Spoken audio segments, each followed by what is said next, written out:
تو مطلب یتیم جو ہے وہ ایک معصوم لوگوں میں شمار ہوتے ہیں، اور آپ ان کا حق ماریں گے تو ظاہر سی بات ہے اللہ کبھی بھی معاف نہیں کرے گا. بالکل. اچھا ڈاکٹر صاحب، دعا کس طرح مانگنی چاہیے؟ کیا اس کے بھی آداب موجود ہیں کہ ہمیں کوئی جیسے طریقہ سمجھایا گیا کہ ایسے دعا مانگو؟ جی، جس طرح سے مطلب دعا جو ہے ایک عبادت ہے، تو جس طرح دیگر عبادات کے کچھ آداب ہیں، کچھ شرائط ہیں، بالکل اس طرح سے دعا کی بھی کچھ آداب اور شرائط ہیں جس کی تعلیم ہمیں احادیث نبوی صلی اللہ علیہ وسلم سے ملتی ہے. پہلی بات تو یہ کہ جب آپ دعا کریں تو اس یقین کے ساتھ کریں کہ اللہ تعالیٰ آپ کے بہت قریب ہے. اچھا، جس طرح ہم عبادات کرتے ہیں، وضو وغیرہ کر کے کرتے ہیں، تو کبھی کبھار ایسی دل سے دعا نکلتی ہے، تو کیا اس کے لیے بھی پہلے وضو کریں پھر دعا مانگیں؟ اس کے لیے ضروری نہیں ہے بالکل بھی. دعا کسی بھی حالت میں کسی بھی وقت کی جا سکتی ہیں، لیکن بہتر طریقہ یہ ہے کہ آپ باوضو ہو کر، قبلہ روح ہو کر اس کی بارگاہ میں ہاتھ اٹھائیں. اور یہ یقین رکھیں کہ اللہ تعالیٰ آپ سے بہت قریب ہیں، کیونکہ جہاں یہ کہا گیا کہ میرے بندے مجھ سے دعا کریں یا میرے بارے میں پوچھیں، تو خود اللہ تعالیٰ نے فرمایا کہ فَإِنِّي قریب، میں ان سے بہت قریب ہوں، شرک سے زیادہ قریب ہوں. تو ایک تو یہ تصور آپ کے ذہن میں ہو کہ اللہ تعالیٰ آپ سے بہت قریب ہے، آپ کی دعاؤں کو سننے والا ہے.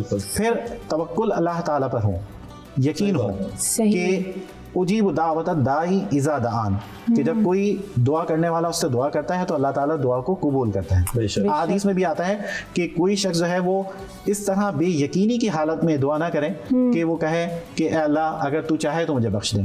نہیں، بلکہ یقین کے ساتھ دعا کرے کہ اے اللہ تو مجھے بخش دے، سبحان اللہ، میری اس مشکل کو آسان کر دے. تو یہ توکل اور یقین ہونا بڑا ضروری ہے. ڈاکٹر صاحب، کچھ دعائیں ہم مانگتے ہیں اور کچھ ہمیں لگتا ہے کہ ہماری دعائیں قبول فوراً ہو گئی ہیں، ٹھیک، اور کچھ دعائیں ہوتی ہیں جو ہمیں لگتا ہے کہ قبول نہیں ہو رہی یا بعد میں کبھی ہوتی ہیں. تو کیا یہ دعاؤں کا جو سلسلہ ہے قبول ہونے کا وہ ابھی ہوتا ہے، بعد میں ہوتا ہے؟ تو ایسے لوگوں کے لیے کیا حکم ہے اسلام میں؟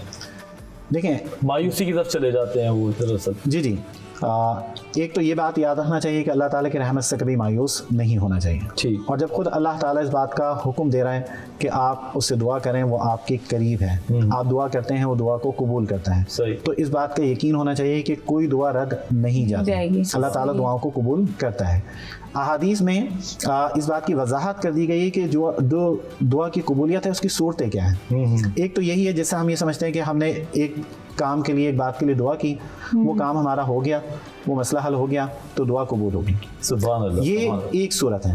لیکن ایک دوسری صورت یہ ہے کہ ہو سکتا ہے جس چیز کے لیے آپ نے دعا کی وہ آپ کو حاصل نہیں ہوئی، لیکن اللہ تعالیٰ نے اس سے بہتر آپ کو عطا کر دیا. سبحان اللہ. تو یہ اللہ تعالیٰ ہی بہتر جانتا ہے کہ آپ کے حق میں کیا بہتر ہے. بالکل. اور ایک صورت یہ بھی ہو سکتی ہے کہ آپ نے جس کا سوال کیا آپ کو وہ بھی حاصل نہیں ہوا، اور اس کی بدلے میں بھی کوئی دوسری چیز آپ کو حاصل نہیں ہوئی. کبھی ایسا محسوس ہوتا بھی ہے. تو اس میں بھی اللہ تعالیٰ کی حکمت اور اس کی مشیت ہے کہ آپ کی اس دعا کو وہ روک لیتا ہے، اپنے پاس جمع کر لیتا ہے، اور آخرت میں آپ کو اس کا اجر جب ملتا ہے، حدیث میں آتا ہے کہ جب بندہ اس اجر کو دیکھے گا تو پھر وہ یہ تمنا کرے گا کہ کاش میری کوئی دعا قبول ہی نہ ہوئی ہوتی. سبحان اللہ، سبحان اللہ. بہت اچھی بات ڈاکٹر صاحب آپ نے کی. بلکہ آج تو ہم یہ چاہتے ہیں، چونکہ دعاؤں کی بات ہو رہی ہے، تو آج آپ نہ صرف ہمارے لیے بلکہ ہمارے جتنے بھی اسٹاف ہے، آن رمضان کا جو اسٹاف ہے جو ہمیں اس ٹرانزیشن کو چلانے کے لیے ہیلپ کر رہا ہے، ان سب کے لیے ایک اچھی سی دعا کر دیں.